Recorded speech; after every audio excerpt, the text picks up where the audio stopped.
오늘은 하나님의 인도라는 제목으로 함께 말씀을 나누려고 합니다. 먼저 5절과 6절 말씀입니다. 내 길을 여호와께 맡기라. 그를 의지하면 그가 이루시고 내 의를 빛같이 하늘내시며 내 공의를 정오의 빛같이 하시리로다 라는 말씀처럼 이 거룩한 주일 예배에 나오신 여러분들, 하나님 앞에 여러분들의 길을 여호와께 맡기고 여러분들의 모든 삶이 하나님만 의지함으로 말미암아 하나님의 놀라운 인도를 받는 저와 여러분 되시기를 간절히 축원합니다. 본문은 악인의 형통을 부러워하지 말라라고 하고 하나님만을 의지하며 하나님의 인도를 받으라고 하는 다윗의 지혜의 시입니다. 이 하나님의 인도를 받는 우리 믿는 사람들이 어떻게 살아야 할 것인지에 대한 교훈의 시이죠. 먼저 다윗은 악을 행하는 자와 불의를 행하는 자들을 향하여서 불평하거나 시기 질투하지 말라라고 기록합니다. 1절입니다. 악을 행하는 자들 때문에 불평하지 말며 불의를 행하는 자들을 시기하지 말지어다 라고 기록하고 있어요. 여러분들은 어떻습니까? 이 세상을 살아가다 보면 우리 믿는 자들이 다 잘되고 형통하면 좋은데 믿지 않는 자들, 더 나아가서 악을 행하는 자들이 잘되고 있어요. 악을 행하는 자들이 더 형통해요. 악을 행하는 자들이 더 잘 먹고 잘 사는 모습을 보면 우리 속으로는 그런 생각이 들죠. 우리는 하나님의 영광을 위해서 하고 싶은 것도 절제하고 우리 하나님의 영광을 위해서 덕을 세우기 위해 노력하는데 저들은 자기들 마음대로 하면서도 어떻게 저렇게 잘 될까라고 우리가 불평할 수가 있다는 거예요. 그러나 다윗은 이렇게 얘기하고 있습니다. 그들을 절대로 불평하지 말아야 될 이유를 2절 말씀에 이렇게 기록하고 있습니다. 그들은 풀과 같이 속히 배임을 당할 것이며 푸른 채소같이 쇠잔할 것입니다 라고 기록하고 있어요. 다시 말하면 그들이 아무리 잘되고 형통한 삶을 산다 할지라도 그들은 속히 배임을 당한다는 거예요. 그리고 푸른 채소같이 쇠잔한다는 거예요. 동일한 말씀이 10절에도 나와 있습니다. 10절입니다. 잠시 후에는 악인이 없어지리니 내가 그곳을 자세히 살필지라도 없으리로다 라고 기록하고 있어요. 무슨 말씀인가요? 여러분, 악을 행하는 자와 불의를 행하는 자들이 언젠가는 다 배임을 당하고 언젠가는 쇠잔해지며 그리고 나아가서 아무리 그들을 찾으려고 애를 써도 다 없어져 버린다는 거예요. 그래서 성경은 이 악인들에 대한 모습을 악을 행하는 자들 또는 불의하는 자들 기록하고 있지만 20절에 보면 이런 말씀도 있습니다. 악인들은 멸망하고 여호와의 원수들은 어린 양의 기름같이 타서 연기가 되어 없어진다. 즉 악인들을 향하여서 여호와의 원수들이라고 기록하고 있어요. 21절입니다. 또한 악인은 이렇게 기록하고 있습니다. 구고 갚지 아니하나 의인은 은혜를 베풀고 주는 자다라고 기록하고 있어요. 즉 악인들은 결국은 하나님께서 기뻐하지 않는 모습으로 말미암아서 그들은 마지막으로 어떻게 될 것인가. 12절 말씀입니다. 악인이 의인치기를 꾀하고 그를 향하여 그의 일을 가는도다. 무슨 얘기일까요? 마지막 때가 되면은요, 여러분들이 악인들이 슬퍼하며 일을 가는 일이 있다는 거예요. 바깥으로 끌어내어 당해서 슬피 울며 일을 가는 때가 온다는 거죠. 또 14절 말씀에 봅니다. 악인이 칼을 빼고 칼을 당겨 가난하고 궁핍한 자를 엎드려 드리며 행위가 정직한 자를 죽이고자 하나. 그러나 그들의 결론을 볼까요? 15절입니다. 그들의 칼은 오히려 그들의 양심을 찌르고 그들의 활은 부러진다라고 기록하고 있어요. 마지막으로 여러분 22절 말씀까지 보면은요, 주의 복을 받을 자들은 땅을 차지하고 주의 저주를 받은 자들은 끊어진다는 거예요. 다시 말하면 여러분들이 하나님 앞에 살아가면서 악을 행하는 자들, 믿지 않는 자들이 형통하는 모습을 보고 불평하지 말라는 거예요. 그들을 보고 시기하지 말라는 거예요. 왜? 때가 되면 다 그들은 없어질 것이라는 거예요.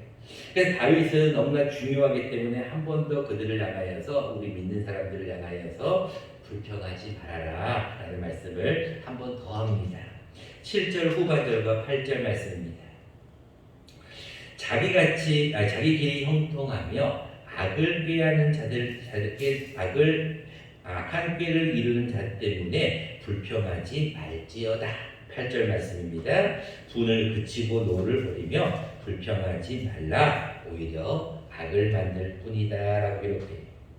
여러분들 하나님 앞에 하나님의 인도를 받는 우리가 자꾸 세상 사람들을 바라보고 악을 행하는 사람들을 바라보고 비교하다 보면 더 우리 마음속에는 불평만 생기고 도리어 우리에게 악을 만들 뿐이라는 거예요. 그래서 여러분들 어떤 일이 있어도 그들을 향하여서 비교하거나 불평하거나 시기하지 말라라고 기록합니다. 자, 그 이유를 다시 한번 정확하게 또 말씀을 하고 있는데 하나님께서는 10절 말씀입니다. 잠시 후에는 악인이 반드시 없어진다. 그리고 17절 말씀을 보겠습니다. 악인의 팔은 부러진다. 무슨 얘기일까요? 언젠가는 하나님께서 그들의 팔을 부러뜨릴 날이 온다는 거죠. 20절 말씀입니다. 악인들은 멸망한다. 마지막 22절 말씀. 그의 저주를 받은 자들은 끊어진다. 즉 세상을 사람들을 바라보며 그들이 언젠가는 다 잘못된 어떤 결과의 보응을 받는 것인데 우리 믿는 사람들은 그렇게 하지 않기 위해서 무엇을 해야 될 것인가? 그것이 바로 하나님의 인도를 받아야 된다는 거예요. 그거에 대한 구체적인 방법으로 세 가지를 제시합니다. 3절, 4절, 5절입니다. 여호와를 의뢰하고 선을 행하라. 4절입니다. 여호와를 기뻐하라. 5절입니다. 내 길을 여호와께 맡기라. 이 세 가지를 우리에게 말씀하세요. 이 결국은 무엇이냐면 하나님의 인도를 받으며 살아라는 거예요. 그래서 오늘 우리가 하나님의 인도, 우리가 지난주부터 시작된 인도의 확신에 대한 말씀 가운데 하나님의 인도를 받으려면 우리가 어떻게 해야 될 것인가?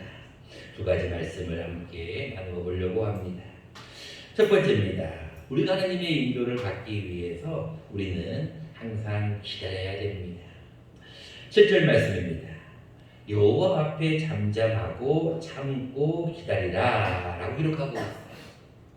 여러분 하나님의 인도를 받기 위해서는요 우리 믿음의 사람들은 잠시 기다릴 필요가 있어요. 인내할 필요가 있어요. 여러분 우리 기독교에서 제일 중요한 세 개의 단어를 꼽으라 라고 하면 여러분들은 무엇을 꼽고 싶습니까? 저는 주저하지 않고 사랑이라고 생각을 하고 있어요. 그런데 여러분 사랑으로 구원받습니까? 여러분 다른 사람들을 사랑함으로 여러분 천국 갈 수 있을까요? 사실은 여러분들 천국 가는 것은 무엇으로 가능해요? 믿음으로 가능하잖아요. 우리가 믿음으로 구원받는 거고 믿음의 어떤 기도가 남들도 구원할 뿐더러 많은 병들자도 구원하잖아요. 그래서 우리 기독교에서 제일 중요한 세 가지 단어는 사랑도 있지만 또 뭐도 있어요? 믿음도 있는 거예요. 또 한 가지가 뭘까요? 여러분 잘 아는 말씀이에요. 고린도전서 13장에 뭐라고 나와 있어요? 믿음, 소망, 사랑 이 세 가지는 항상 있다고 하잖아요. 여러분 기독교에서 제일 중요한 세 단어를 꼽으라 그러면 저는 믿음과 소망과 사랑이다라고 생각합니다. 근데 여러분 믿음과 사랑에 대한 말씀은 많이 듣는데 우리가 소망에 대한 말씀은 조금 약할 수밖에 없어요. 여러분 믿음에는 무엇이 따르게 되어 있습니까? 우리가 믿는다 그러면 반드시 따르는 게 있어요. 우리가 믿음이라고 하면은 반드시 역사가 따르게 되어 있어요. 하나님을 믿는다고 하면 우리에게 많은 표적과 기적들을 할 수 있고 우리는 천국에 대한 어떤 확실한 믿음의 역사를 소유할 수가 있는 거예요. 또 여러분 사랑에는 무엇이 따를까요? 사랑에는 수고가 따릅니다. 사랑한다고 하면서도 수고하지 않으면 그 사랑은 가짜 사랑이죠. 마지막으로 여러분들 소망에는 무엇이 따를까요? 우리가 소망한다는 것은 무엇을 할 수 있는 걸까요? 우리가 소망을 하게 되면 인내할 수가 있는 거예요. 그래서 여러분들 믿음의 역사와 사랑의 수고와 소망의 인내라는 이 세 개의 단어를 여러분들 잘 기억하시면 좋아요. 여러분 7절 말씀을 보세요. 여호와 앞에 잠잠하고 참고 기다리라. 여러분 그것을 여러분 각주를 보세요. 각주 밑에 3번에 각주가 나와 있죠. 뭐라고 나와 있어요? 여호와를 의지하고 잠잠히 참아라라는 얘기예요. 여러분, 여호와 앞에서 잠잠하고 참고 기다리라는 것은 하나님만을 의지하라는 거예요. 하나님을 의지하고 잠깐 기다리면 하나님께서 반드시 때가 되면 우리를 높이신다는 거예요. 하나님의 때가 되면 반드시 합력하여 선을 이루신다는 거예요. 그래서 많은 사람들이 하나님의 인도를 받으면도 나는 왜 이렇게 모든 게 형통하지 않지? 어려움이 자꾸 생기지? 라고 하는 자들에게는 잠시 참고 기다려야 돼요. 여러분, 기다리는 보면 하나님께서 살아계시기 때문에 그들을 향하여 불평하거나 어떤 노를 바라는 것이 아니라 잠시 참고 인내하면서 기도하면 하나님의 때가 되면 우리를 반드시 인도하신다는 거예요. 두 번째입니다. 우리가 하나님의 인도를 받기 위해서 우리는 무엇을 해야 될 것인가? 우리는 모든 것을 맡겨야 한다는 것입니다. 5절 말씀입니다. 내 길을 여호와께 맡기라. 그를 의지하면 그가 이루시고 내 의를 빛같이 내 공의를 정오의 빛같이 하신다라고 말씀하고 있어요. 똑같은 말씀이 있죠. 7절 말씀에 여호와를 의지하고 잠잠히 기다리라.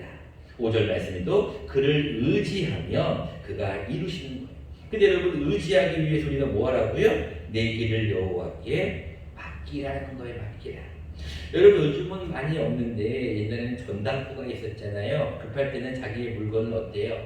맡기면은 그 물건을 담보로 우리가 어떤 돈을 받을 수가 있잖아요. 근데 전당포에 맡기는 순간 그 물건은 내 거예요? 전당포 주인 거예요? 내게 될 수가 없는 거예요. 아무리 귀한 거라도 맡겨버리는 순간 그건 내게 될 수가 없는 거예요. 마찬가지, 우리의 길을 여호와께 맡긴다는 것은 우리의 인생을 하나님께 내어놓는다는 뜻이에요. 여러분, 오늘상으로 맡기라는 뜻을 찾아보니까 자기의 것을 자기의 손에서 내려놓는다라는 의미예요. 여러분, 뒤에도 책이 나와 있을 책이 있는데요. 여러분, 내려놓음이라고 하는 그 선교사님이 쓴 책을 보시면 재밌는 이야기가 나와요. 여러분들 모든 사람들이 그렇습니다. 마트나 어떤 뭐 편의점이나 뭐 큰 어떤 대형 마트든 작은 마트든 가게든 가면 물건을 사잖아요. 근데 그 물건을 어떻게 합니까? 계산을 해야지만 갖고 나갈 수가 있잖아요. 근데 그 계산대를 여러분들 통과하려면 반드시 그 물건을 어떻게 해야 돼요? 거기 있는 판매대 위에다가 내려놓아야 돼요. 그래야지만 거기다가 바코드를 찍고 계산을 하고 나갈 수가 있는 거예요. 아무리 자기가 물건을 많이 사더라고 할지라도 그 계산대를 통과하지 않으면 그 물건은 자기게 될 수가 없는 거예요. 근데 거기서 여러분들이 물건을 내려놓는 거, 잠깐 계산하기 위해 내려놓는 거, 이것이 맡기는 거라는 뜻이에요. 여러분, 그 책에 보면 재미있는 이야기가 있죠. 어느 아들이 아버지가 함께 마트를 갔는데 그 아들이 너무나 좋은 물건을 샀어요. 근데 이 아들이 이것이 너무나 좋으니까 내려놓고 싶지 않은 거예요. 잠깐 내려놔야지 바코드를 찍고 가져갈 수가 있는데 내려놓을 수가 없는 거예요. 근데 자기가 갖고는 싶은데 내려놓지 못하는 그 아들을 향해서 거기는 뭐라고 기록하고 있어요? 얘기는 그 계산원이 그 아이가 들고 있는 물건을 그대로 있는 상태에서 바코드를 찍어요. 그리고 그 아이를 번쩍 들어서 계산대에 있는 거기를 뛰어넘게 만드는 그런 얘기가 나오거든요. 여러분, 마찬가지입니다. 하나님 앞에 맡긴다는 것은 내려놓는 것을 의미해요. 잠깐만 내려놓으면 하나님께서 여러분들을 인도하셔요. 근데 많은 사람들이 왜 내려놓지 못할까? 이유는 간단합니다. 자기 속에 있는 생각들, 자기 속에 있는 경험들, 자신 속에 있는 선입관들, 자신의 속에 있는 자신만의 신앙관을 가지고 그것이 하나님을 잘 믿는 것이냐 생각하고 있기 때문에 그래요. 여러분, 베드로전서 5장에 뭐라고 말씀하고 있습니까? 너희 염려를 다 주께 맡기라는 거예요. 맡긴다는 것은 내려놓는 것을 의미해요. 하나님의 인도를 받는 사람들은 자기의 것을 다 내려놓아야 돼요. 여러분들, 하나님 앞에 나아갈 때 자기의 것이 묵직하게 들어있는 사람들은 하나님의 그를 인도할 수가 없어요. 왜? 너무 무거우니까. 너무 그 사람들 자기의 자아가 남아있기 때문에 이끌어갈 수가 없어요. 근데 자기의 것을 다 내려다보세요. 그러면 하나님께서 이끌어 가시는 거예요. 뭐하고 똑같습니까? 여러분, 수영하시는 분들은 아실 거예요. 물에 들어가면 어떻게 해야 됩니까? 몸에 힘을 주면 어떻게 해야 돼요? 몸이 물에 빠지게 되어 있어요. 근데 몸에 힘을 쫙 빼는 순간 물에 몸이 뜨게 돼 있다는 거예요. 같은 원리입니다. 하나님의 인도를 받는 사람들은 맡기라는 거예요. 내 길을 여호와께 맡기라. 그것이 하나님을 의지하는 삶이고, 그렇게 의지하며 하나님의 여러분들을 이루시고 여러분들을 빛같이 나타내신다는 것입니다.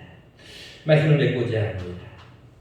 하나님은 여러분들에게 너희는 나의 인도를 받으며 살아야 된다, 나의 이끌림을 받으며 살아야 된다라고 말씀하십니다. 그러기 위해서 우리가 하나님의 인도를 받기 위해 잠시 기다릴 필요가 있어요. 그리고 또 한 가지는 하나님 앞에 맡겨야 된다는 거예요. 하나님, 나의 인생을, 나의 삶을 하나님께 맡깁니다. 하나님 앞에 내가 지금 현재의 모습을 바라보고 아기들이 잘 되는 모습을 보고 부러워하거나 불평하는 것이 아니라, 시기하거나 질투하는 것이 아니라, 나도 하나님의 때가 되면 내가 소망 가운데 기다리오니 하나님께서 나를 이끌어 주십시오. 그 일을 위해서 나의 인생을 맡깁니다. 이렇게 고백하는 거예요. 우리 그런 마음으로 우리 마지막으로 시편 37편 34절 말씀을 읽고 말씀을 맺고자 합니다. 바로 다음 절이니까 여러분들 하기 쉬울 것입니다. 시편 37편 34절 말씀 다 같이 한 목소리로 한번 읽어보겠습니다. 시작. 여호와를 바라고 그의 도를 지키라. 그리하면 내가 땅을 차지하게 하실 것이라. 악인이 끊어질 때에 내가 똑똑히 보리로다.